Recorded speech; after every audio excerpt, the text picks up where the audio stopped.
So you started comedy during the pandemic? That's my question. A little bit before. I started December, it's either 13th or 18th, right before the pandemic. And were you a comedy fan your whole life, or did you start becoming into comedy later in life? Like, why suddenly now? Good question. Because you're 35, and you were 33 when you started? I was 30, yeah. Wow, it's been, 2019, yeah, I was 33. 34? I don't know. Yeah. Do the math in the comments. I think he was 33, but he doesn't even know. But why at 33 suddenly? Why? So, like, part of me honestly thinks it's like I had a concussion. But the main reason, so all right, you guys are gonna get my life story here. Yes, I love pulling it out of my guests. That's my goal. I'm gonna try to give you like a summation. I was 24 and I wrote 5 minutes and I never did it. Mm-hmm. And I always regretted it. They were awful jokes. I would have bombed. Part of me's glad I didn't do it. But then, I spent like 8 years of my life on and off with drugs and alcohol. Mm-hmm. So like, there's no time. There's no like, let's pick up a hobby. Like, no, I had my hobby. Okay.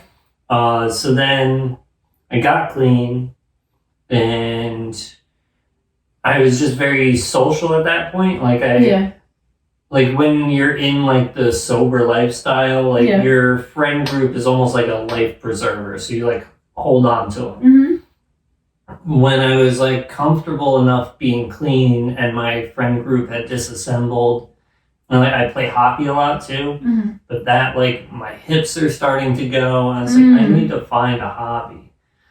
But throughout my life, like I remember watching Seinfeld, Carlin, I remember, but more recently through podcasts like Joe Rogan and Whiskey Ginger, like you get to know comedians, and then I started watching Kill Tony. That's so funny that we brought it up, yeah. Yeah, and after that I was like, just write a minute and go and do it. And then I became like obsessed with writing, and I didn't actually think I would do it. But then Gary Goldman's tips, go find it on Dead Rant. Let's explain to them who Gary Goldman is, in case they don't know. Prolific comedian, obsessive, just an expert level comedian. So he wrote a book, is what you're saying? No, they're all tweets. Oh, but Dead Rant compiled them. He tweeted like it might have been like every week for like 3 years or like once a day for a year or something.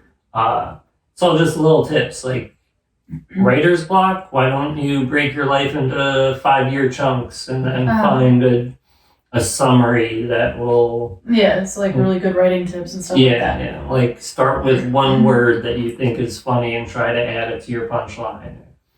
One of the tips was, if you're thinking about doing this, just go to an open mic with no plans to go up. Just and see what happens, kind of thing. And then I went up that night, and then I went back the next week, and then I hit 2 mics that week. Did you get any laughs your first time? Yeah.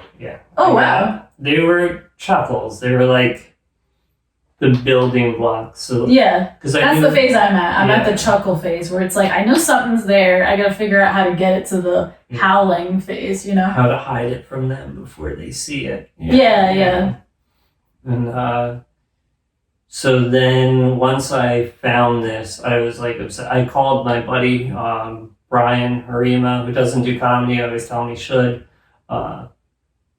He told me, he's like, if you want to do this, don't wait, just do it. And I called him immediately after, and I was like, I did it.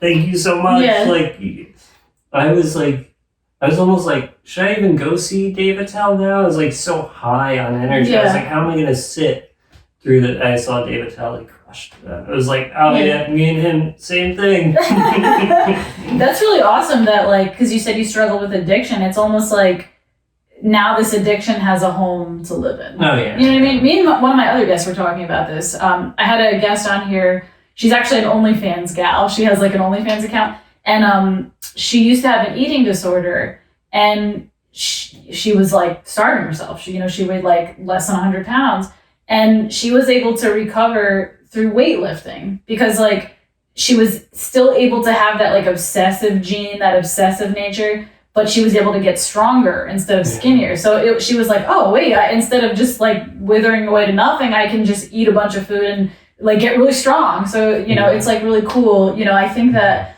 and we were talking about the same thing. I don't think the addictive gene disappears. I think it just goes into a different thing. It finds a direction. Yeah, I'm the same way. I'm like, I never, luckily I never got like heavily into drugs or anything, but I do have an addictive personality. Like if I have a coffee, I'm going to have 10 coffees. If I have a cigarette, I'm going to chain smoke like 10 cigarettes in a row. But I'm very like black and white. Like I can chain smoke 10 cigarettes and then throw the pack away and never smoke again for a month. Like I'm very weird like that. So, I agree with you on the sense that like, this is something that it is like good for the addictive mentality. Because it's like, there's always something to do. There's always something to obsess over. There's always ways to improve. Like it's, you can never be at rest, Yeah. And like the thing that I enjoy about it most is, so the more art of all forms that I take in, the